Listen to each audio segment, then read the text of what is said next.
New design this year for Apple's flagship, and of course the theme here is thin and light. This phone is 6.9 millimeters thin, and it's all one piece of aluminum rounded off at the corners.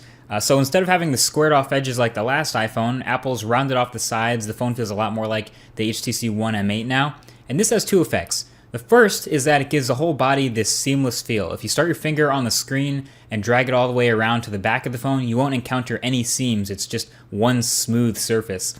But two is that since it's so smooth, it's actually a bit slippery to hold. Plus it's a little bigger and it's so light that my confidence actually holding and manipulating this phone in the hand is dropping every time. But part of me wants to put a case on it, but you guys know how I feel about cases, so a high quality skin will suit me just fine. And of course Dbrand has a couple of badass skins for the iPhone 6 to help out this gripability. So I'll leave links to those right below the like button if you want to check those out.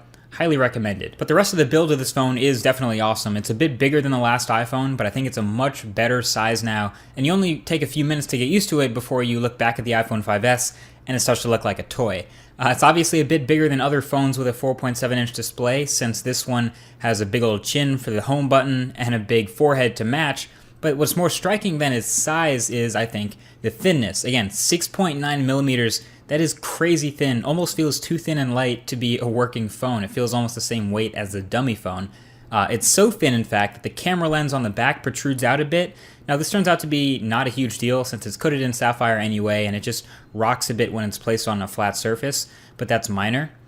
So this is the first iPhone to move the power button from the top to the side of the phone, and that's good. That's what other bigger phones have been doing for years, and that's much easier to reach, and also it has a physical mute switch, and I think that's a nice touch. Most phones don't do this yet, but it sometimes got switched off in my pocket every once in a while, but I like the physical mute button.